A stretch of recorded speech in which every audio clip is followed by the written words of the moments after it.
Hello, everyone, and welcome back to the Phileas Club. In this show, what we do is that we get people from different countries, different parts of the world, different backgrounds, put them together in one show and discuss the news and hopefully get different perspectives on what's been happening.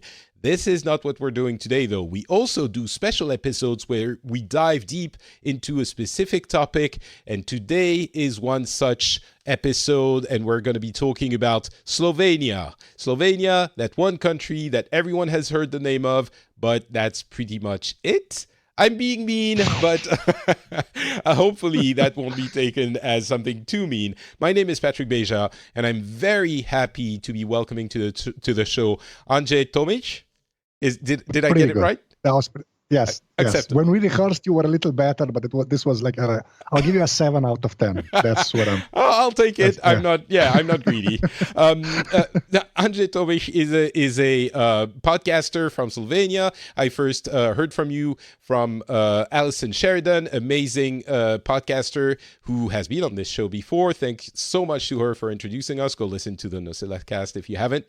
If you don't, and I guess I'm gonna give you a couple of minutes to introduce yourself to the audience. Go.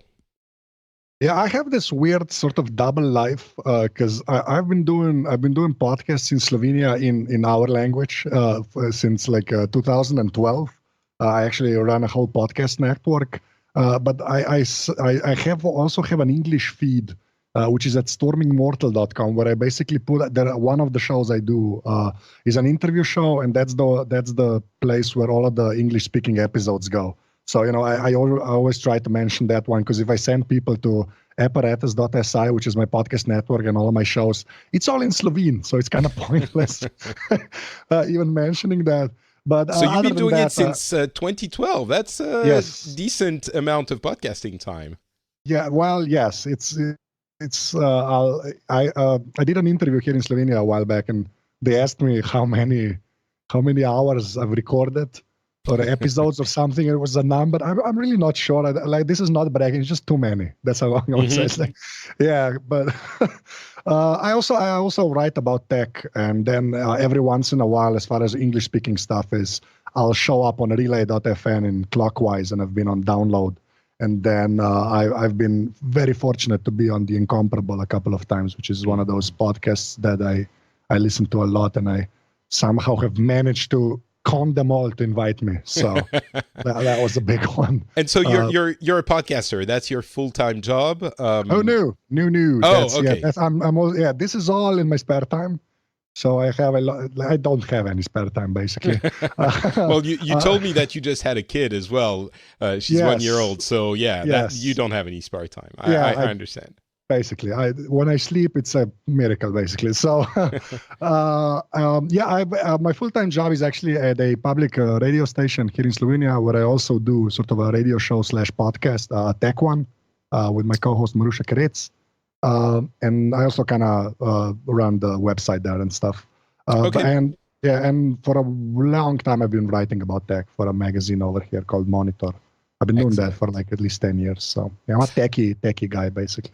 Yes, as many of us are. It's funny how podcasting took off in the tech circles, because of course you needed to know these things to launch a podcast initially, so it's kept that life going for a long time. And I'm really happy to be able to talk to you, if nothing else, because I think you have the biggest contrast between, you mentioned something like that in your discussion with Alison. Like, you have a really strong accent, but at the same time, your English is excellent. So that contrast is amazing. It feels like, I don't know, I don't know what it sounds like, but I really like it. I really enjoy it as someone who's also not a native English speaker. It feels refreshing. I don't know. It's really great. Yeah, well, I try doing the proper right, sort of the American and it just sounds so fake to me, and I just figured I would just lean into the whole Bond villain accent and just go with that. I'm kind of I was kind of fortunate because my folks put me in some a school at 6 where I started learning English, and I watched way too many Simpsons episodes and MASH basically. and Matlock, if anybody knows what that is. I guess that's how you learn. Yeah, that's how you really learn English these days. I learned English through movies and TV shows and podcasts as well, of course. But that's how it works. But that's actually a decent question. How come you speak English so well? You learned it in school because your parents put you in a school where it was important, or? Yeah, that was actually like an extra school thing. Just they figured it'd be good for me to speak English. So yeah, like it was mostly that and watching Sky One, which is they had like a children's program thing and just watch Transformers cartoons. So it was like schooling and TV, which basically kind of that's where I learned English. But over here, English is kind of not in the whole country, but like most of it is the primary second language you learn in school. So there's a pretty good chance a person from Slovenia will be able to speak English. But then maybe in the west of the country, they'll speak Italian because it kind of borders Italy. So that's a big thing. And then the northwest is be more German because of Austria, basically. Right. So well, I guess that's a good place to start for our conversation. I will admit something that is very ashamed of. I actually had to look up Slovenia on Wikipedia to make sure where it was, and I would have put it a good 300 or 400 kilometers north of where it actually is. I was like, oh, but Yugoslavia, right? So it's like Italy and that kind of place. It's one of those many countries which I would associate with the former Eastern Bloc, which I believe it was kind of aligned with, part of for a while. Yeah, that's a complicated sort of, but we weren't really that. If you want to go into that, there was this thing. Yugoslavia was kind of part of these, but not really. Like a Yugoslav passport would basically kind of get you into any country almost. Like that was, you could even go to like we were a weird player during the Cold War, honestly. Like it wasn't sort of Eastern Blocky as it might sound, but. Yeah, but yeah, we're basically like we're shaped like a chicken, and we're like next to Italy. Like that's how I explain it. Like it's the chicken next to Italy. I think I have the title for this episode. Yeah, but that's basically it. Yeah, that's because it really when the outline, and I think like the first sort of it wasn't. I don't know. I always forget if it was a search engine or just like a listing of websites, like way back when, right? Because we got the internet pretty early, so. It was kind of called sort of mother hen, basically, kind of just because of the shape of the country. Yeah, So let me ask you, how that's maybe a second or third question. I was going to ask, how modern is Slovenia? You mentioned you got the internet pretty early, and I think now that image of Eastern Bloc or semi, not really Eastern Bloc, but kind of, or Yugoslavia and the war and everything, kind of creates an image of a country that is behind technologically, not quite on the level of the rest of the Western world, which I'm saying it's kind of disappearing, that image, a little bit, because we're realizing that a lot of these countries that might have been a little bit behind before the full, and again, I keep associating you with the Eastern Bloc, which maybe the war kind of slowed things down a little bit, but they kind of, everyone leapfrogged the middling technologies and went to pretty amazing stuff pretty quickly. So I'm sure this audience kind of gauges the technological level of a country through these things. How modern, quote unquote, is Slovenia today?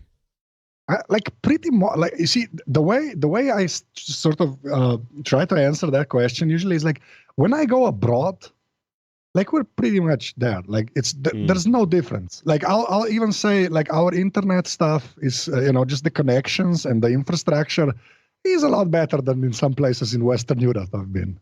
Really? Like this is not, yes, like we have, like the cities have fiber and, which is not a thing in Western Europe at all. Like that's not a rule, right? That's sort of the exception. Like I won't oversell it too much because we do have sort of rural areas and stuff, but there's been like initiatives there to just get proper broadband everywhere, basically, but cable's been everywhere for a while. We were like really really got 4G pretty fast, honestly. Compared to other European countries. We were one of the European countries that has sadly kind of gone away now because of the European Union, that kind of have net neutrality in our laws. And then Really? that dumb directive came, and we kind of had to strike a couple of zero rating and kind of that stuff from the laws, which is a bummer, at least as far as I'm concerned. Really?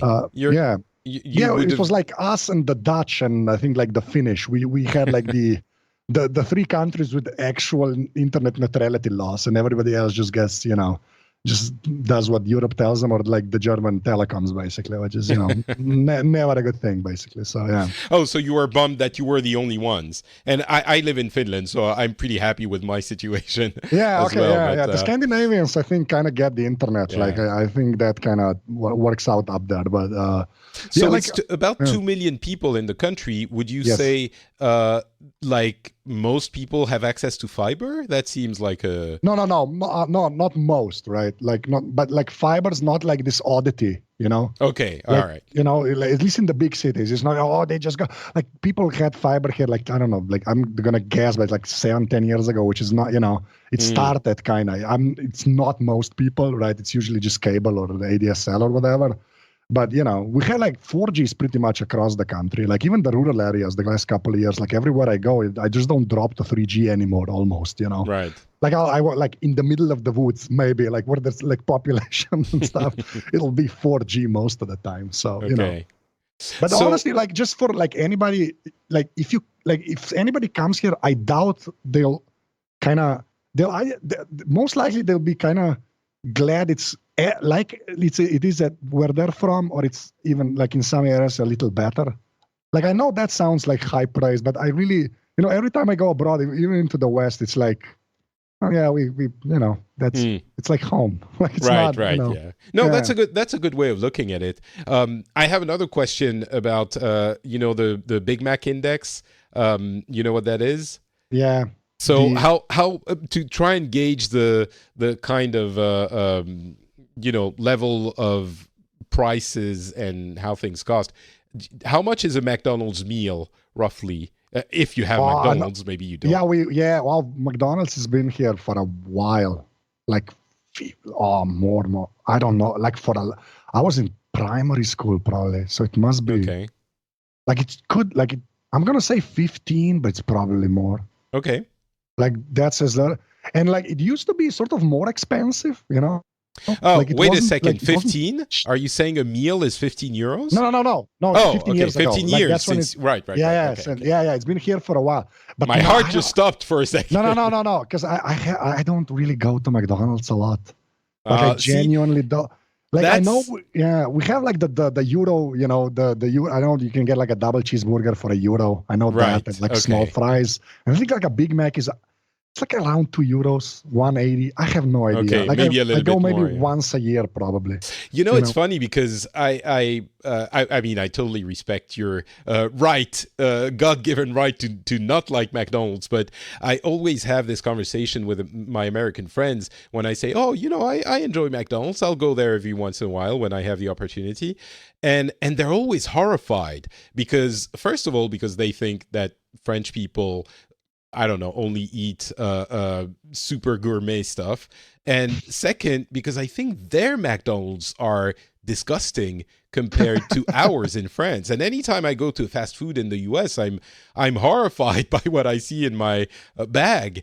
And when I'm in France, it's like it's decent, sandwiches and good fries and that's it. It's a decent fast food meal. It's very different from the US. So, but anyway, the US, like I think like the hamburgers in the US, I think are kind of. I think they're kind of the same. Not really, but I get what you mean. The weird thing in the States is the size of the cups. Oh that my is God, just yes. mental. It's not for humans, basically.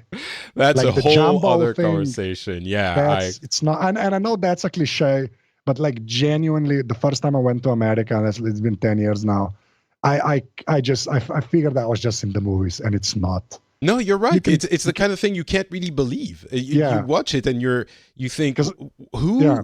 what, how is Yeah. that possible? Yeah, how can one person drink that much cola? Like, I don't understand how Yeah. that. And the weirdest one I saw was like, it was like some sort of jumbo XL thing, right? And it had a cup holder at the bottom, but the whole cup was so wide, it actually kind of narrowed at the bottom, so it could fit in the cup. Yeah. Like, I've never seen that here. That does not exist here. Like, I think even in Europe, maybe the UK, but that's pretty much it. Yeah, Like the Americans, they somebody at a meeting somewhere should have just said, well, no. I believe they stopped the supersizing of a meal after the movie Super Size Me, but clearly that didn't apply to beverages, which leads me to another question. How European do you feel in Slovenia? That's a good question. I don't know, sort of the whole country. I don't think it's fair me answering that. We have a very low turnout for the European elections. I'll say that, like extremely low. It just hasn't it hasn't become a thing here yet, I hope. Like, I think Europe, but me personally, I do think Europe is sort of a infrastructure with great possibilities, basically. But, it's made a bunch of missteps. And I don't really want to sound like a EU skeptic, which I'm not. Like, I really am for the EU. But like, I don't know how to answer that as far as the whole country goes. Like, no, but I'm not necessarily just talking about the European Union, although that can be part of it, but more, culturally, do you consider yourselves like part of the continent? Like, I don't know, when I think about other countries that are kind of between Western / Central Europe and, or I guess it is Western Europe, and kind of everything that's to the east, there's this duality. In Finland, we feel, the people here feel both Nordic and European, but the European component is very strong because there's the Russian bear on the other side, and people feel like, okay, we shouldn't piss them off, but at the same time, let's make sure we're closer to the EU. So I wonder if there's, this overarching Yugoslavian identity that takes over, or no, like it's always been Europe. Like that was never even, that was not. Like when way back when the Turks invaded, like the border was right across Slovenia basically with Austria because of the mountains, right? But like the Balkans are Europe, like Greece is Europe, you know what I mean? And it's further south, so that's not even like when you said European, I just assumed like the whole EU debate thing. But as far as just being part of it, it's not even like, it's so true. It's not even a question, if that makes sense. It's just, I understand. it's like part of the air, basically. It's not even, yeah. So what's left of the Yugoslavian identity then? Is that the big thing, the thing that no one talks about, no? It's Slovenia again. Slovenia kind of wasn't. I don't really know how to explain that, but like we were not sort of, the conflict was very short here, right? We were kind of the first country to break. Well, that's also kind of, but yeah, probably. But like the conflict was kind of really short here, and it's the whole. You see, I'm kind of too young to have any real attachment to the old country, because I was like 7 when it all happened, It's not really, but like the one thing I kind of came away with from that is like there's idiots in every country, basically. It's not even, the whole national sort of, that's why I always kind of have this like a problem just speaking sort of for an entire nation, or just or maybe. That's a recurring issue on that show. I always ask people on the show to speak for the entirety of their country. So, no, because like I am Slovenian and stuff. It's not. It's just it's weird kind of because of the Yugoslav thing. Like I think. Like if people would actually come to any of the sort of ex-Yugoslav countries, I think they'd kind of be surprised at how kind of awesome it all is. Like, and I'm like Croatia, Bosnia, Serbia, Macedonia. Like it honestly doesn't matter. Like there's definitely sort of a scale of let's say how far each country has gotten, right? But again, does not apply to the whole of the countries, because like Croatia and Serbia all have, a bunch of cities that are just huge compared to us. Like Ljubljana, where I'm from, which is the capital and the biggest city, is like, I don't know, 350,000 people, which is basically, we're a town, right? It's not, in the grand scheme of things, but like the rest of Yugoslavia. So it's not, it's the whole Yugoslav identity. I think it kind of like it's not really a thing anymore. I think every country is kind of proud of their own independence and just trying to make the best of it. At least sort of my generation and up, I think it's kind of, because sort of you try to look towards the future, honestly. So what's the political makeup? Because of course we've heard, we've seen the rise of nationalism in many countries. I wonder what the mood is like in Slovenia now. Well, we have a sort of right party, I guess which basically got the most votes, but nobody would go into coalition with them. So we kind of have a sort of centrist / leftist kind of sort of coalition running things now. So we kind of look good in that respect. When you look over the border to Hungary, we're okay. Like it can get worse. Like I'll say that. Like because the stuff I've been seeing from Hungary is kind of depressing, which is really close. Like it's an hour and a half from where I am. Right. So that's where it gets kind of creepy, honestly. So let's get back to more concrete topics, which I always like to ask about. How is just the everyday life when you're a kid in Slovenia? Like you go to school, what sports do you play? What kind of fun do you have? Like stupid things. Like did you get Japanese anime, or was that not really a thing? Do you play video games? Do you go out and play sports? What's your life when you're a school age kid in the country? The way it works here, we have we have kindergarten until you're 6, and then primary school until you're 14, 15, then high school until you're 18, and then you go to university, if that's your path, right? There's also vocational stuff and, all of that. So, but as far as, I'm very tall. So I played basketball. I am 2 meters and 4 centimeters, which is, I'm a giant, basically. Yeah. So that's what, 6 foot? 8, plus? I think 7 or 8. I think kind of works out to 6. I guess. Yeah, I think I always kind of translated in Google when the Americans ask me. So, because the metric system is way superior. Feet, obviously. Oh, my default search engine is Quant, and it doesn't do that in the thing. There you go. It's 6'7". Oh, it's 6'7". Yeah, I think it's like 6'7" or 6'8". Yeah, 6'7". Okay, so but like football and basketball, I think are the main sort of team sports over here. There's a lot of skiing going on. We're one of those countries, like France, and Austria and Italy. We're kind of part of that, and then we have like a pretty good public school system and universities. Like I've kind of enjoyed my path through there. Is that paid by, the state, I guess? Is education free, quote unquote free? Yes, if you get yes, but it's free. Yeah, okay. That's pretty much it, yeah.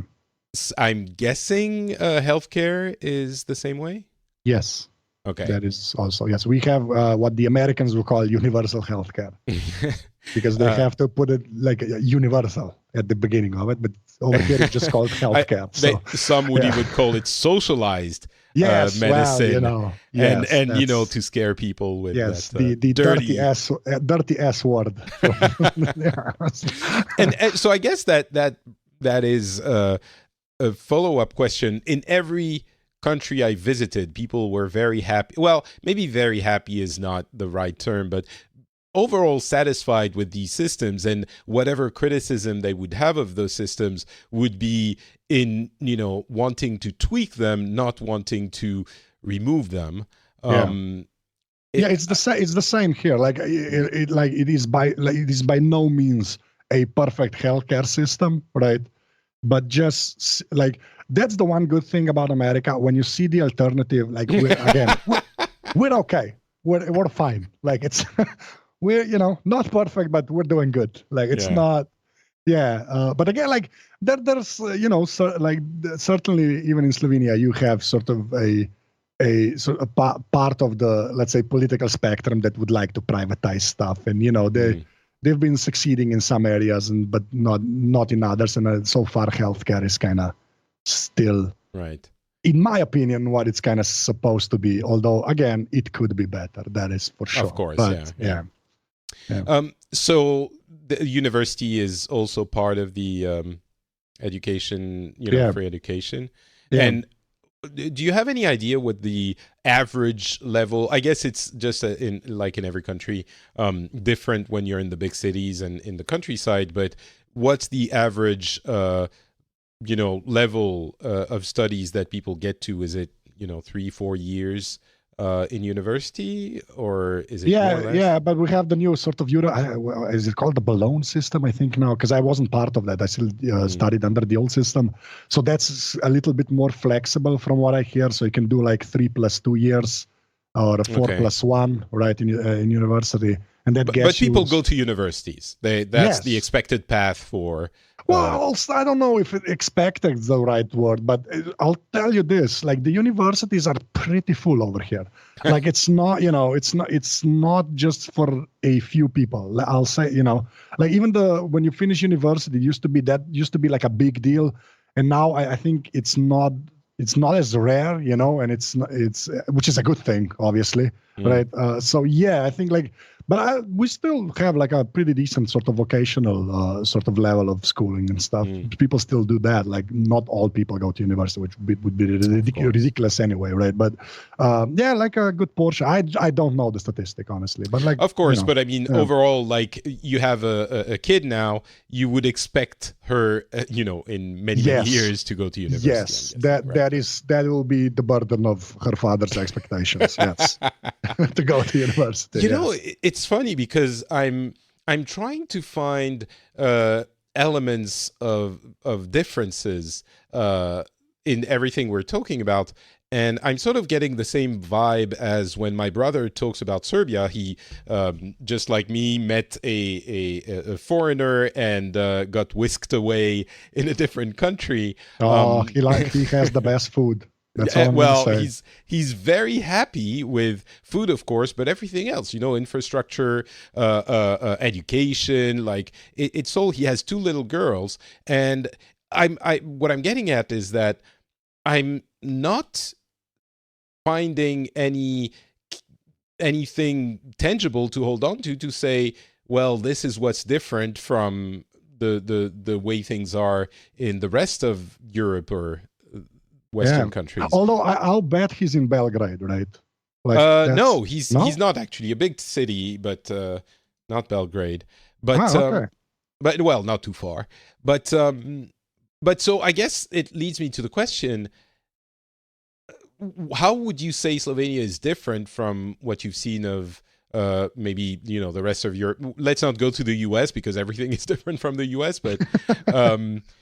Are there any things that strike you as different, or is it really just another country where there's a different language? Yeah, it's gotten to that point, even when you go out, you'll go, the shops are the same, which is so depressing. The same chain sort of fashion stores are everywhere.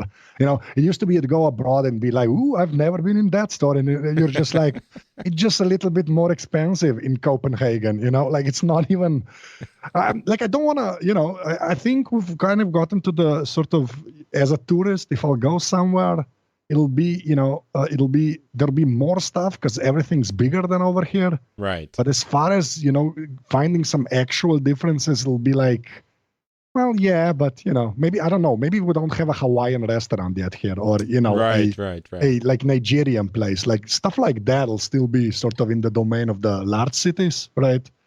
But we again do kind of okay. It's not. It's weird because I kind of grew up during the 90s, and there was a bigger difference there. I was lucky enough to go to the UK during that time, right? And at that point, I'd go down. I just see shops that I've never heard of before. just the amount of restaurants I saw was insane. But now in the last maybe like 20, 25 years, like when you go out, you're just a tourist basically. And Yeah. in Europe with the euro, that's the only big difference is like, I just know in Finland, everything's more expensive just because the sort of buying power of the Finnish is so much stronger than us. Right. So that you'll feel it there. Right. But other than that, it's, H&M is everywhere, which is depressing again. Like it's funny because that's exactly in Finland it's very similar, and there's this feeling as well that things shifted in the past 20 years, I guess, with the fall of the Eastern Bloc. In the case of Finland, it allowed the country for a brief time to get away from the influence of Russia enough that they would become part of the EU, and they very quickly adopted the euro, unlike Sweden.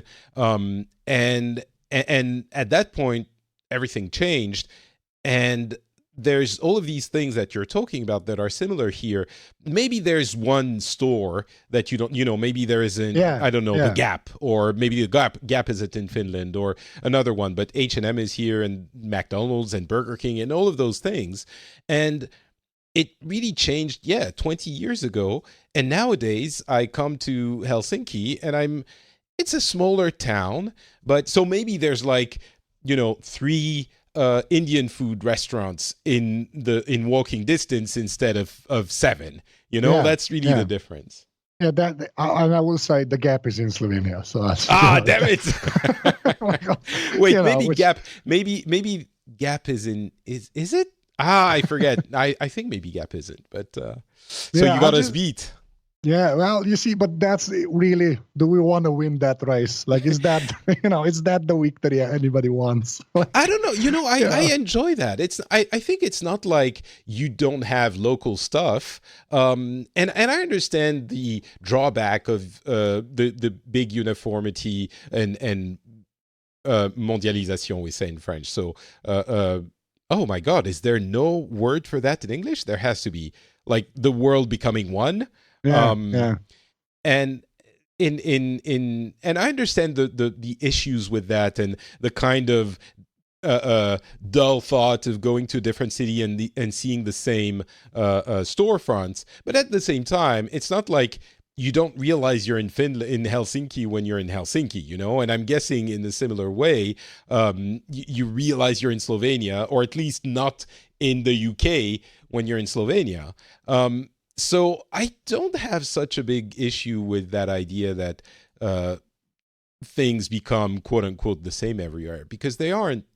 Not only are they not really the same, but also the alternative is having kind of, maybe that's controversial. I was going to say poorly made stuff, but it's not necessarily poorly made. It's just not as cheap, which again raises the level of, the things you can buy. It's part of still that the cheapness is there's a price somebody's paying somewhere.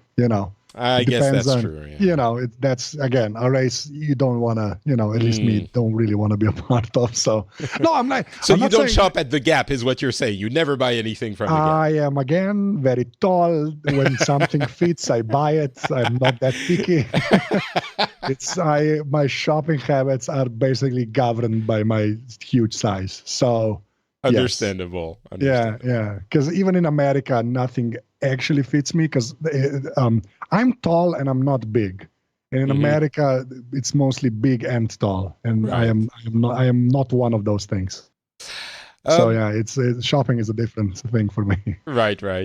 So Slovenia is just another European country. And that's the best kind of boring as far as I'm concerned. Like that's It's the best kind of boring because we like Europe for all its flaws. Again, we're okay. Yeah, it's could be worse. Let's say that. Yeah. So okay, you grow up, you go to university. It's easy to find a job, to make lots of money. You get kids, buy a house. Is the job situation relatively good, or? It was kind of bad with the last recession, but I think that was true pretty much everywhere. The You mean the 2008. crisis 2008? Yeah. Well, it kind of really hit here, I think, in like 2010, maybe 2011. Because it's always kind of staggered when that happens. So yeah, it was. But I think that's sort of par for the course for everybody. It wasn't really pretty great, at least from what I've heard anywhere else. From colleagues and such. The one thing, and I'll speak for just Ljubljana here, the housing kind of situation is pretty crappy. Like the prices are kind of way up because there wasn't really this is just the city. If you want to sort of go out of the city and get a place, that's way easier, right? How much is it, like the per square meter for an apartment in the city? Of course, it varies per neighborhood, I'm sure. I don't know, like a couple of grand at least, or even more, which is not in line with sort of the average wage, right? A couple of grand, so a couple €1,000 per square meter. Yeah. Okay. And then the really fancy stuff, it goes 3 and up, right? It's gotten insane but that's because sort of Ljubljana is really has become in the last sort of 5 years like a proper tourist destination. Like right now in the center of the city, there's like, you won't even hear Slovene, honestly. Like it's just a bunch, which was not the case. Like when I was young, Ljubljana in the summer was empty. It was like a ghost town, right? Because everyone would go to the seaside. To the sea, yeah. Yeah, basically. And now it's so many tourists. It's kind of hard, like for me who've seen both versions, it's still hard to comprehend how many people come over here. Yeah. It's in Paris, which is, in league with some of the most expensive cities in the world, it will go anywhere from like 7,000 to 10, sometimes a bit higher if you're in a really high-end neighborhood. Yeah. So I'm guessing the average wage is still a lot lower in Slovenia than it is in, say, Paris or the UK or for sure. Yeah, for sure. But sort of that what I found that really does not have that much of like the standard of living. I'm pretty sure, like from what I've heard from people that have like, I'll say this: when people people from Slovenia who go abroad, when they have kids, they tend to come back. Right. But that's again very anecdotal because those are my sort of friends, right? But they'll try and get back basically because you mean because the life is easier or cheaper in Slovenia, or because they don't like the no just sort of the infrastructure in place for raising a family. If you have a decent job here, it's pretty okay. Yeah. Again, still very anecdotal because I don't know. Maybe I don't know. In Bruges, it's even better, but I have no idea. Right? Like I don't know. But that's. But yeah, as far as living in Finland, I've come to appreciate the cities that are not, I don't know, mega cities. Being in Paris is great, but when I'm thinking if we ever move back to France and to Paris, because that's where I grew up, where would I go? Like, first of all, it's expensive as F. Yeah. And would the standard of living be better or worse? Probably worse in by most measures. So I completely understand that people would want to go back. And maybe it's a thing of, a smaller country. Maybe it's something else, but I completely understand that move. Yeah, for me personally, I do like to travel to bigger cities and sort of to realize Ljubljana is small, But as far as living somewhere is, I don't know, I kind of like it here. So we were just saying it's the same as everywhere else. You have the same stores, you have the same, and the price of real estate is rising. So what makes it different? What makes it so you'd rather stay there than live in another city? Well, like discounting family and sort of, the anthropological stuff of just having friends here, right?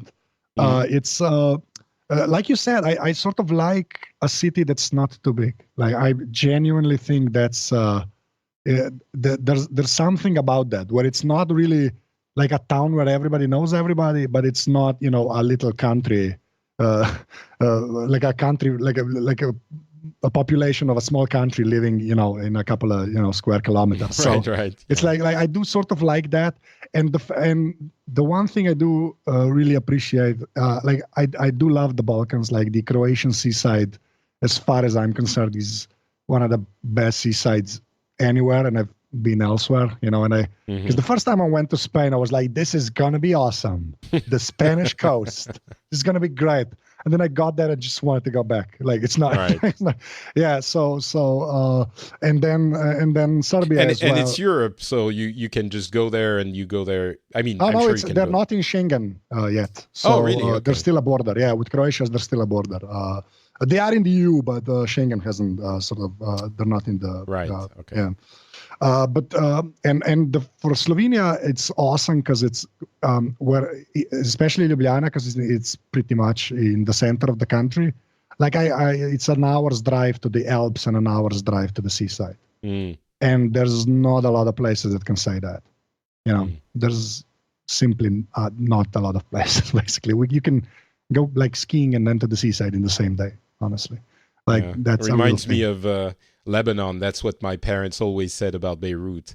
You would go skiing and in the morning, and then go to the beach in the afternoon. And There's I think there's something to that, like because it's like an hour's drive on the highway to the seaside from Ljubljana. You know, it's not a lot. You know, so yeah.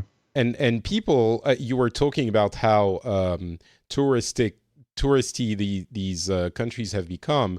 It's the case with Finland as well. I'm not sure exactly why, but it's become quite touristy. I like Helsinki, but and Croatia especially, and the beaches have become incredibly popular. Even in France, you hear of people going to Croatia and loving it. And there's like Finnish license plates in Croatia. Oh, now. really? Yes, because I've never seen them before.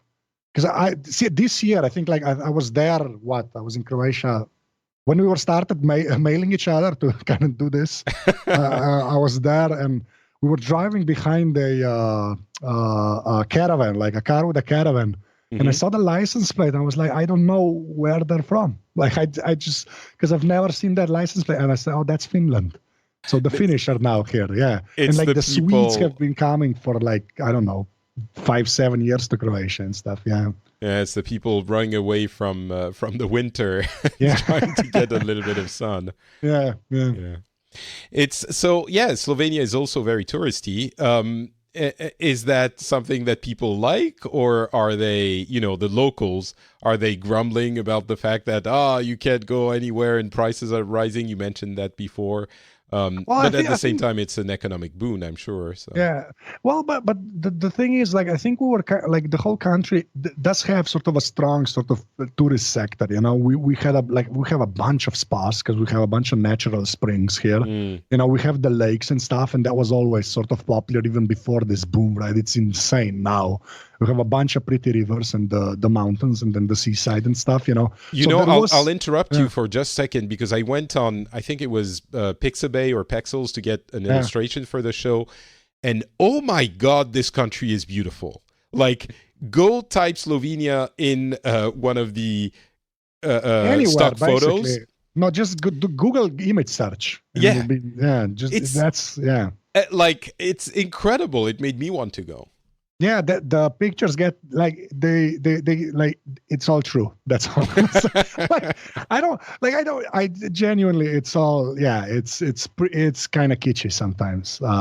And again, I am not paid by the Slovenian Tourist Board to say this. That's a disclaimer. But yeah, it's very pretty here. Like it's like I think like the way I kind of is at least for like the center part of the country, I think like people have it in their mind's eye what Switzerland looks like, you know. It's kind of like that, only better. But you know, kind of like if somebody just wants to. But yeah, you probably saw the lake with the little island and the church. That's exactly. Yeah, everybody wants to go there, which is the worst one. There's one like 5 minutes away that's way better. But it's just I hope the tourists just keep going to Bled. So the other one's way better. But yeah. But I mean the views, and these are professional pictures, so maybe they're biased, but it seems like nature in that country is like if you try to get an image of Paris, and not even just through Google search, which is probably not the best way, but although that's debatable, but even in popular culture, you don't just get nature. And here it seems like it's not just nature, but everything is wonderful. Is that reflected in the Slovenian culture? Is there that kind of attachment to the land almost, or it's just for tourists? It is very green, like drinkable waters everywhere, which again is like one of those things in the West that always just boggles my mind. Like how is tap water not drinkable in some of these some of the Western countries? Just weird to me. That's so weird. Like that's the one thing anytime I go and they're like, oh no, you have to get the bottle stuff. I'm like this is what I don't that's the weird one, right? So but yeah, like it's very green, like it's very, very like a lot of forests, a lot of like sort of mountains and hills and stuff. So yeah, I'll say it's kind of reflected. I think people have sort of a relationship with nature. It's kind of hard not to not have one because it's all green. It's kind of the mountain ranges I could see, and I'm in the city, right? If I go on my bike and like bike for 5 minutes, I'll see snow right now. Basically, it's it's not. I've also found that's not the case everywhere.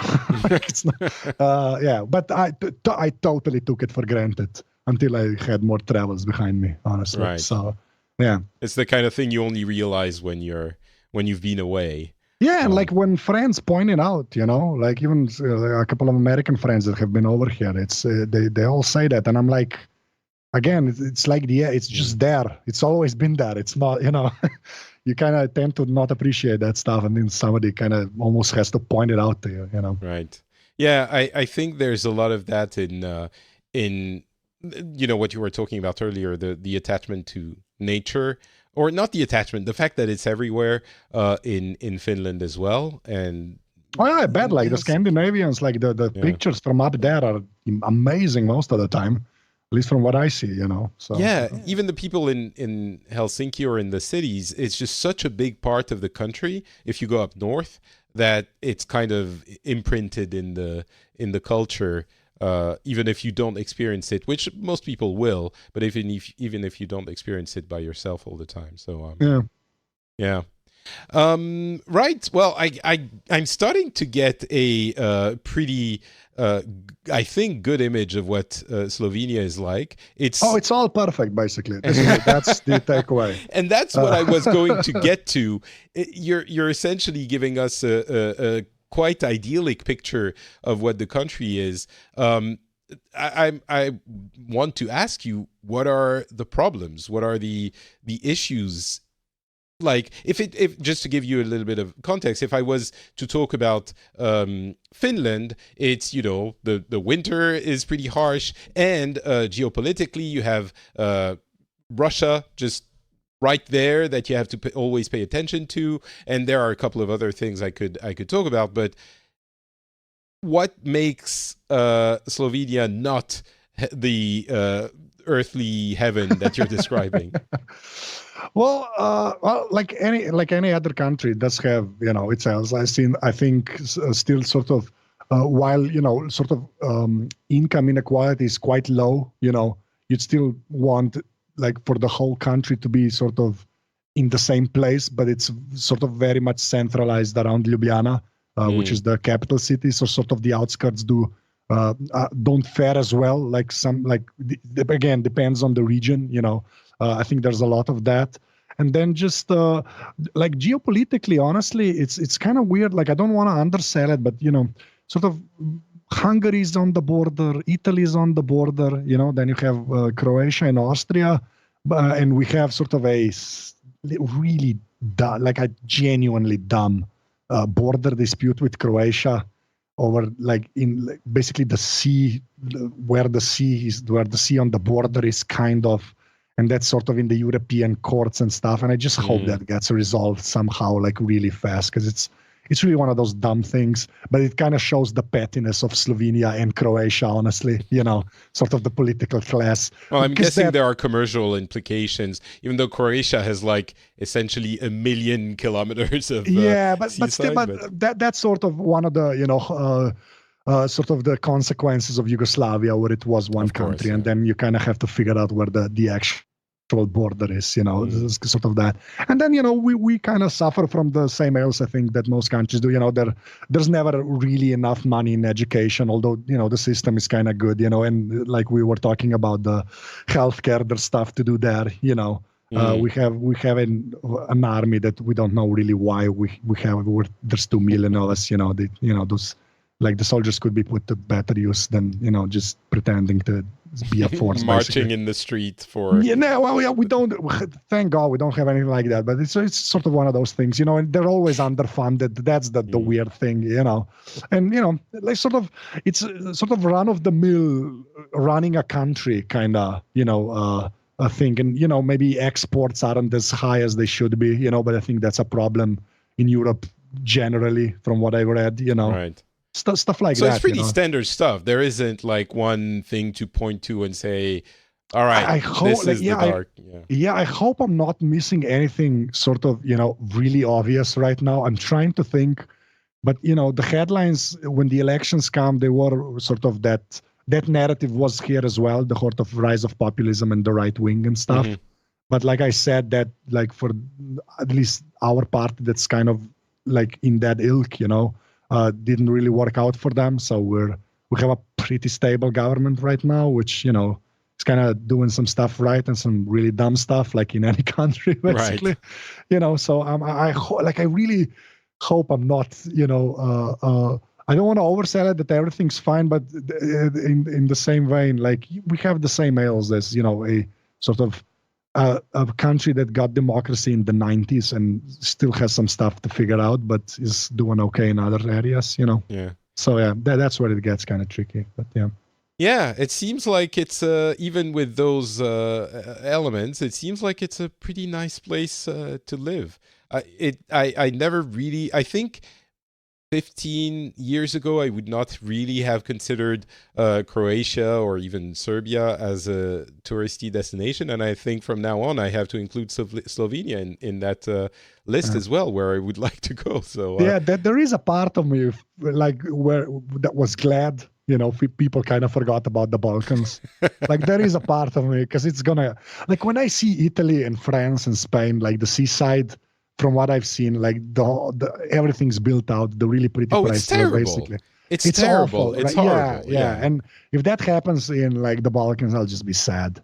Like I'm glad I'm alive now when it's still kind of awesome, but I'm hoping that doesn't happen. But it's one of the issues. Well, one of the things that's happening is that people are traveling by plane less. First of all, because it's expensive, and second of all, because it's the carbon impact is larger, and I think it's going to be a trend that people try to travel more locally, and that might mean going to places like the Balkans even more than they have before. So get ready for the giant hotel chains and droves of tourists. Yeah, you mentioned the giant hotel chains. Like that's been happening in Ljubljana now. Like before, we had a couple of big hotels and stuff, and I think Intercontinental even tried like in the 2000s or whatever to kind of do something here. Never really quite work.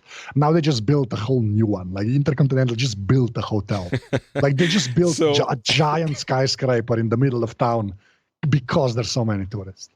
What I'm getting away from this is essentially everyone go to Slovenia now before it gets run over. Oh, this is like, as far as Ljubljana goes, I think it has a couple of years left, and then it's going to become like Paris or Prague or whatever. Right. And it's just going to be like just tourists, All right. Well, if I ever get the time with my little one growing up, I'll try to make the trip at some point. It sounds lovely.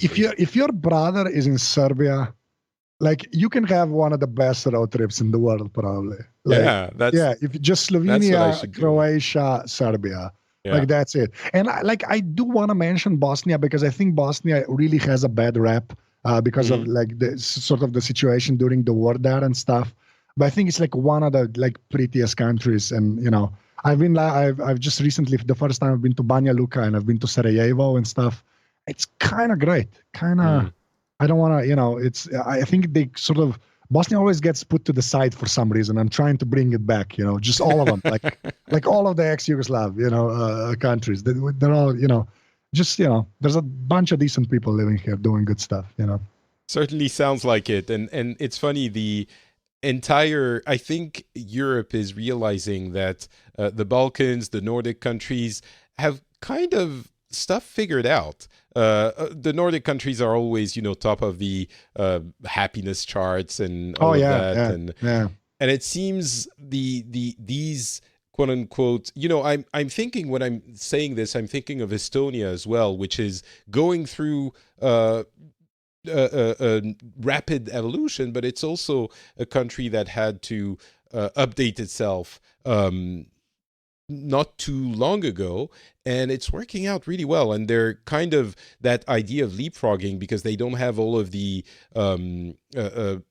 weight of former, of the history of systems that have become heavier and heavier.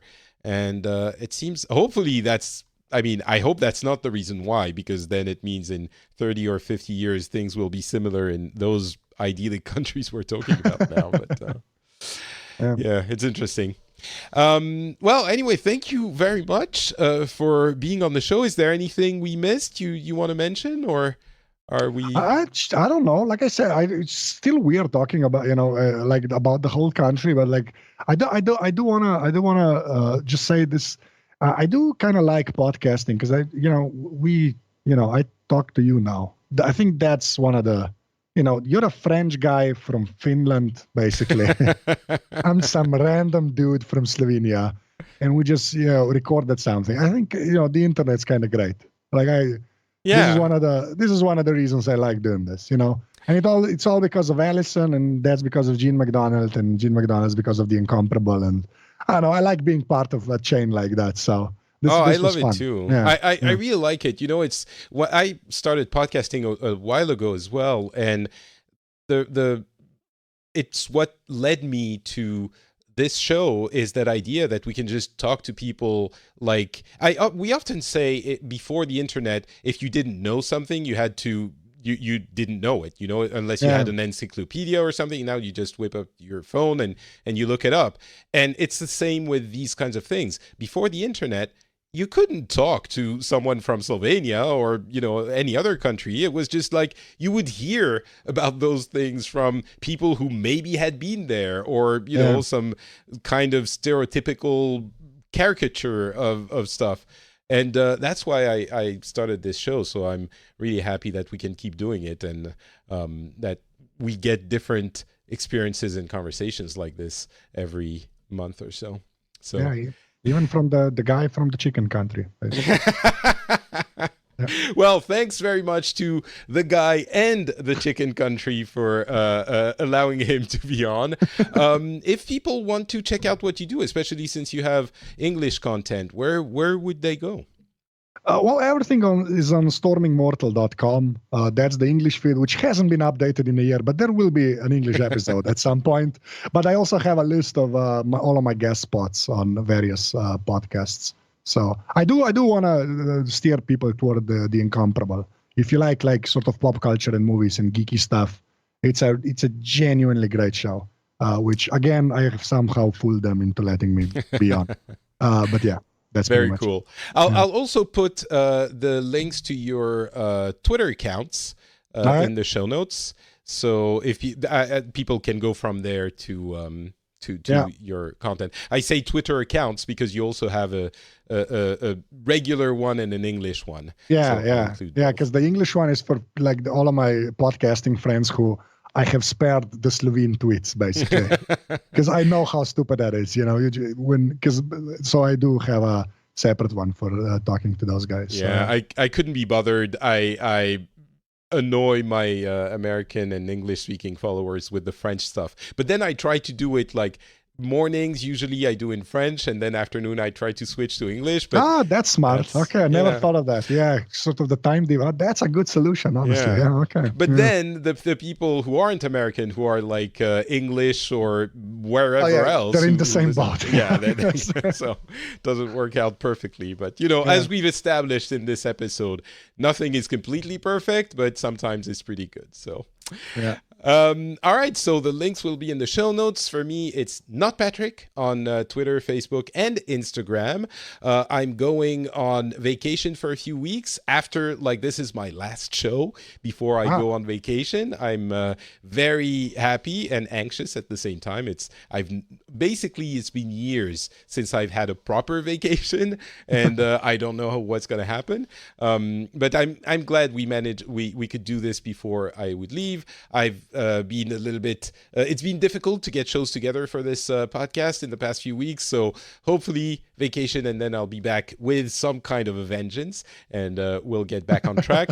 And of course, if you enjoy the show, if you think that's what the internet is made for and not insulting people on Twitter, then maybe go support it on Patreon. It's patreon.com/the Phileas Club. The link is in the show notes, and you can do that, support the show, and say what you value on the internet. Hopefully you enjoy this show and you enjoyed this episode, and you will think about maybe supporting it financially. So thanks a lot to those who already do, and to those who will consider doing it in the future. That's going to be it. No regular episode this month. As I mentioned, we'll be back in August. Until then, have a wonderful few weeks, and I'll talk to you then.